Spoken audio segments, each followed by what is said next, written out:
আসসালামু আলাইকুম। জাতীয় পার্টির জন্য একটি আশীর্বাদ হয়ে আসলো বিএনপি। জামাত সহ গণ অধিকার পরিষদ, এনসিপি সহ আরো অন্যান্য রাজনৈতিক দলগুলো যখন জাতীয় পার্টিকে নিষিদ্ধ করতে চায়, তখনই এর প্রতিবাদ হয়ে দাঁড়ালো বিএনপি, বাংলাদেশ ন্যাশনালিস্ট পার্টি। যখন ভিপি নূরের উপর আক্রমণ করলো জাতীয় পার্টির নেতাকর্মীরা, এদিকে জামাত কিন্তু খুব জোরভাবে জানাচ্ছে যে আওয়ামী লীগের সহযোগী রাজনৈতিক বা সংগঠন জাতীয় পার্টি তাদেরকে নিষিদ্ধ করতে হবে। তারা কিন্তু 18-19 তারিখে জামাত ও হেফাজতে ইসলাম কিন্তু 18-19 তারিখে সারা দেশে বিক্ষোভ মিছিল করবে এবং সমাবেশ করবে জামাতকে নিষিদ্ধ করার জন্য। যে তাদের যে 5টি যে 5 দফা যে দাবি রয়েছে, তাদের মধ্যে এক দফা দাবি হচ্ছে জামাতকে নিষিদ্ধ করতে হবে। জামাত, বাংলাদেশ জামাতে ইসলাম ও হেফাজতে ইসলামের যে 5টি দাবি, তার মধ্যে একটি দাবি হচ্ছে জাতীয় পার্টিকে নিষিদ্ধ করতে হবে। আর এনসিপির তো দাবি রয়েছে যে আওয়ামী লীগকে নিষিদ্ধ করতে হবে। আওয়ামী লীগ তো জাতীয় পার্টি। এর প্রতিবাদ হয়ে দাঁড়ালো বিএনপি। তারা চায় না কোনো রাজনৈতিক দলকে নিষিদ্ধ করা হোক। এটা একটি ব্যাড কালচার দাবি বিএনপির। বিএনপি কিন্তু চায়নি আওয়ামী লীগও নিষিদ্ধ হোক।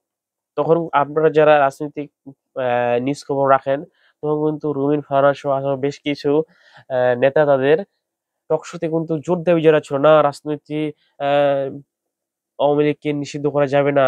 যারা আজকে আওয়ামী লীগকে নিষিদ্ধ করতেছে, তারা কালকে বিএনপিকে নিষিদ্ধ করবে না, এর কি নিশ্চয়তা রয়েছে? তার পাশে কিন্তু বসা ছিল আমার দেশ পত্রিকার সম্পাদক মাহমুদুর রহমান। তো পরে তখন ওই অনুষ্ঠানে মাহমুদুর রহমান কিন্তু রুমিন আপাকে সামনে থেকে কঠিন একটা ধুলাই দিয়েছিলেন।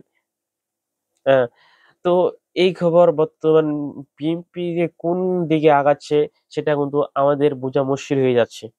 তারা চায় না আওয়ামী লীগ এর সহযোগী সংগঠন বা রাজনৈতিক দল জাতীয় পার্টি নিষিদ্ধ হোক। বিএনপি এটাও চায় না। আমরা দেখছি আপনারা যারা নিউজ খবর রাখেন, সাংবাদিক ইলিয়াস ফেসবুক পেজ কিংবা পিনাকি ভট্টাচার্যের ফেসবুক পেজের সাথে সম্পৃক্ত, তারা হয়তোবা জানেন যে বিএনপি যে আওয়ামী লীগের বড় বড় উচ্চ পর্যায়ের কর্মকর্তাগুলো রয়েছে, তাদেরকে কিন্তু তারা বহিষ্কার করতে একমত নয়। বিএনপি অনেক কাজে কিন্তু আওয়ামী লীগের সাথে একসাথে হয়ে কাজ করতে চায়, যেগুলো অন্যান্য দলগুলো চায় না, অন্যান্য সাধারণ মানুষ চায় না।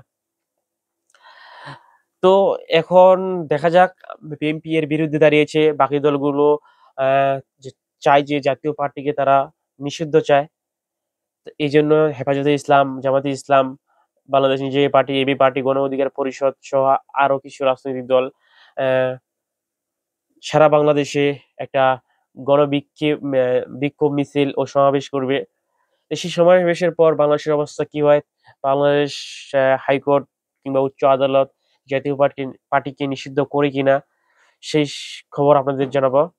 আজকে এই জানা খবর ছিল যে জাতীয় পার্টির পাশে দাঁড়িয়েছে বিএনপি। মানে খবরটা এমন হয়ে গেছে যে জাতীয় পার্টির পাশে বন্ধু ভাই হয়ে দাঁড়িয়েছে বিএনপি। তারা জাতীয় পার্টিকে নিষিদ্ধ চায় না। কেন চায় না?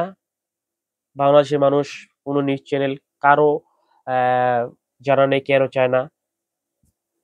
তো এই ছিল আপনাদের জানানোর জন্য। সবাই দোয়া করবেন। আসসালামু আলাইকুম।